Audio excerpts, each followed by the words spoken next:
রাত্রিবেলা ওখান দিয়ে কে যায় রে? তোদের মানুষের জন্য শান্তি পাই না, আজকে তুইও মরবি। কে কে কে তুমি? হাসছো কেন? আমাকে আমাকে ছেড়ে দাও, আমাকে বাঁচাও, বাঁচাও, আমাকে ছেড়ে দাও, আমাকে মেরো না তুমি।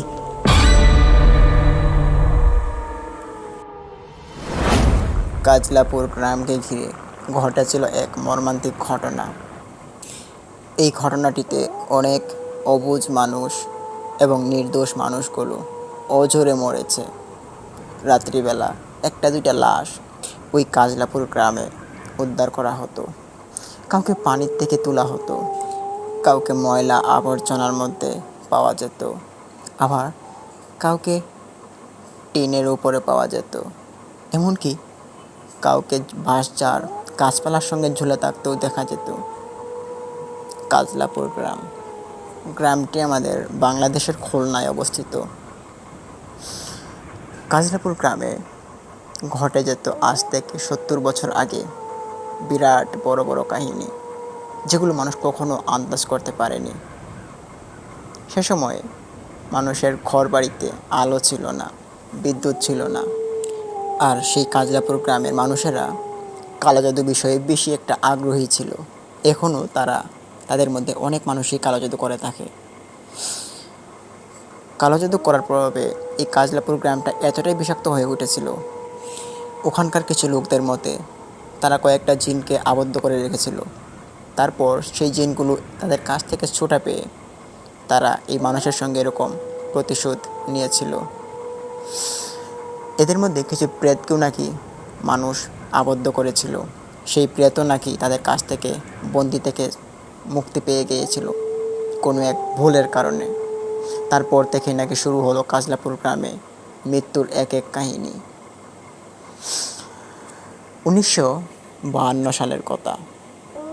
টানা 3টা মাস প্রতিদিন 2-3জন মানুষের লাশ উদ্ধার করা হতো।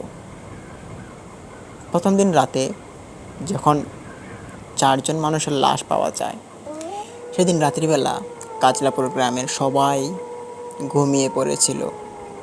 7টা কি 8টার দিক দিয়ে হঠাৎ করে সকল মানুষই নাকি শুনতে পায়, আজকে থেকে এই গ্রামে নিষিদ্ধ, নিষিদ্ধ প্রবেশ, নিষিদ্ধ, কেউ আর বাঁচতে পারবে না।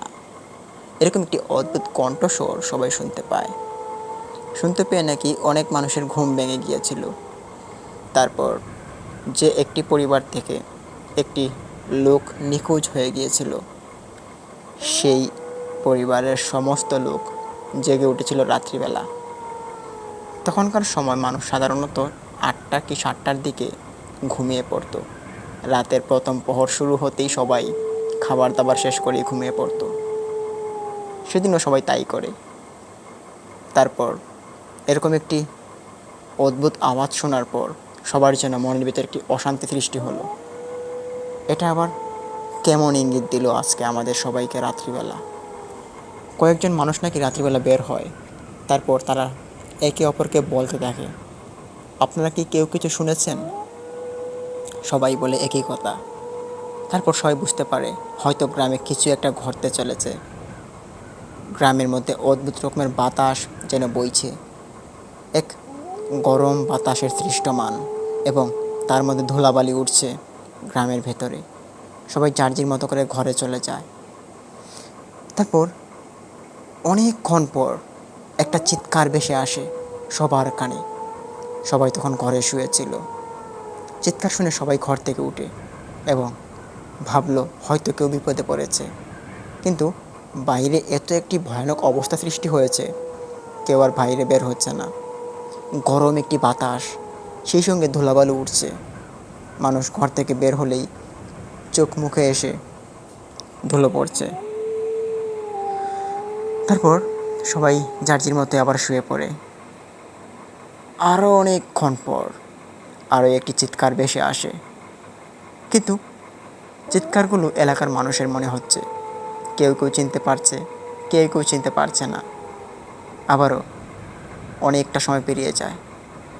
ঠিক পর্যায়ক্রমে 4টি চিৎকার সবাই শুনতে পায়, কিন্তু কেউ আর ঘর থেকে বের হতে পারেনি বাহিরের অবস্থার কারণে।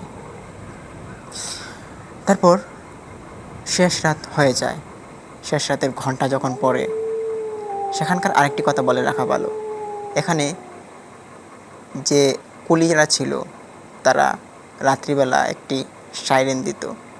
যেমন রাতের প্রথম প্রহর একটি সাইরেন দিত, দ্বিতীয় প্রহরে একটি সাইরেন দিত, তৃতীয় প্রহরে আরেকটি সাইরেন দিত। তো ঠিক তৃতীয় প্রহরের সাইরেনের পর শুনতে পায় সবাই বাইরের ঝড়টা থেমে গিয়েছে।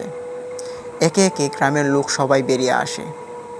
তারপর দেখতে পায় দূরে একটি ছোট্ট ঘর। সেই ঘরের সামনে 2-3 জন মানুষ খুব জোরে জোরে কান্না করছে। তারা বলছে, আমাদের সব শেষ হয়ে গিয়েছে, আমরা এখন কোথায় যাব, কার কাছে যাব, আমাদের সঙ্গে এটা কেমন খেলা হলো। তখন সবাই দৌড় দিয়ে সেই পরিবারটির সামনে যায়। গিয়ে সবাই বলতে থাকে, কি হয়েছে তোমাদের, চিৎকার করছো যে? তখন বলতে থাকে, আমার স্বামী এবং আমার ছেলে দুজনকে ঘরে পাওয়া যাচ্ছে না। মধ্যরাতের আগের দিকে তারা সবাই ঘর থেকে একটু বেরিয়েছিল, সে সময় থেকে তারা নিখোঁজ। শুনতে পাই এক অদ্ভুত কণ্ঠ এসে বলছে, তোদেরকে আর ছাড়বো না, তোদেরকে একদম মেরে ফেলবো। এই কথার পর একটি চুরক্রমে চিৎকার দেয় তার স্বামীর কণ্ঠে। তখন সে ঘর থেকে বেরোতে পারে না। ঘরের বাইরে ছিল প্রচণ্ড বাতাস। সে সময় থেকে সে কান্না শুরু করছে। এই কথাটি বলল সকল গ্রামবাসীকে। তখন গ্রামবাসীরাও তার কথা মানতে বাধ্য হয়, কেননা রাত্রিবেলা তারাও শুনতে পেয়েছিল কারো চিৎকারের আওয়াজ। তা আবার একজনের নয়, 3-4 জনের। সবাই একই কথা বলতে থাকে। এখনও আশপাশে আলো ফুটেনি। তখন সবাই যার মতো করে খুঁজতে শুরু করে তাদেরকে, কিন্তু কোথাও যেন আর পাওয়া যাচ্ছে না। অনেকে চলে গিয়েছে ঘরে, গিয়ে ঘুমাচ্ছে। তারপর সকালের আলো ফুটতেই সকলেই কাজের জন্য মাঠে উদ্দেশ্য দেয়। কেউ কেউ ধান ক্ষেত করবে, কেউ কেউ মরিচ ক্ষেত করে সেখান দিয়ে হাঁটা শুরু করে। ঠিক সে সময় দেখতে পারে ঘন কুয়াশার ভিতরে এক মানুষ হয়তো ঝুলে আছে গাছের মধ্যে। তবে সে স্পষ্টই নয় যে এটা আসলেই একটা মানুষ। সে দূর থেকে দেখে আস্তে আস্তে করে এগোতে শুরু করে। কাছে গিয়ে দেখতে পারে, হ্যাঁ, এটা আসলেই একটা মানুষ। তার ঘাটা যেন ছমছম করে ওঠে। ওখান থেকে দৌড় দিয়ে আসে এবং গ্রামবাসীকে এসে বলে। গ্রামবাসীরা গিয়ে দেখতে পারে রাত্রিবেলা যে মহিলাটি কান্না করেছিল সেই মহিলাটির স্বামী এখানে ঝুলে আছে। নিয়ে যাওয়া হয় বাড়িতে। তারপর আরও কান্নারোল পড়ে যায়। আলো ফুটতেই শোনা যায় গ্রামের অন্য পাশ দিয়ে মানুষের কান্নার রোল। তাদের পরিবার থেকে একজন একজন করে মানুষ নাকি হারিয়ে গিয়েছে। কাউকে পাওয়া গিয়েছে, আরেকজনকে পাওয়া যায়নি। তাকেও আনা হয়। সবাইকেই পাওয়া হয়। কাউকে নদীর পানিতে পাওয়া হয়, সেখান থেকে উদ্ধার করে নিয়ে আসা হয়। আবার কাউকে রাস্তায় পড়ে তাকে দেখা হয়। সবাইকে যখন দাফন দেওয়া হয় ওই দিন বিকেলবেলা, আবারও রাতটা গনিয়ে আসে, কিন্তু কোনো লোকেই যেন আর কোনো হদিশ পাচ্ছে না। সবাই বলছে এদেরকে মেরেছে হয়তো কোনো দুষ্ট জিন বা পিশাচ বা কোনো খারাপ প্রেত হবে, কারণ তাদের শরীরে এরকম একটি আবরণ ধারণ করেছিল যা কোনো ভালো মানুষের ভালোভাবে মৃত্যুবরণ করলে এরকম দাগ আবরণ সৃষ্টি হয় না। সারা শরীরে কালো কুচকুচে একটি হাতের ছাপ এবং মুখের মধ্যে এক নীল রঙের ফেনা। এদিকে ওখানকার কয়েকজন কবিরাজ বলে যে তারা কোনো ভালো কিছুর প্রভাবে মারা যায়নি, তারা মারা গিয়েছে এক অশুভ শক্তির প্রভাবে। প্রথম ধাপটা এভাবে শেষ হয়ে যায়। তারপর দ্বিতীয় রাতেও 1-2টা মানুষ মারা যেতে শুরু করে। মারা যেতে যেতে প্রতিদিন রাত্রিবেলা মানুষ মারা যায়। এক অদ্ভুতময়ী একটি রাত যেন সবার জন্য কাল হয়ে আসে। গ্রামের প্রত্যেকটা পরিবার থেকে মানুষ মারা যাচ্ছে, কিন্তু কেউ আর কিছু করতে পারছে না। এভাবে মাসখানেক পেরিয়ে যায়। তারপর হঠাৎ সিদ্ধান্ত নিল সকল গ্রামবাসী, এভাবে আর চললে আমাদের গ্রামটা একদিন মানুষ শূন্য হয়ে পড়বে। তাই যত সম্ভব এই ঘটনাগুলো থেকে মুক্ত হতে হবে আমাদেরকে। এ বলে সবাই যার যার মতো করে কাজে লেগে পড়ে। যে কবিরাজগুলো ছিল জিনদের মাধ্যমে সেই দুষ্ট জিনগুলোকে ধরার চেষ্টা করছিল, কিন্তু তারা পেরে উঠতে পারেনি। এখানে মানুষজন মরেই যাচ্ছে।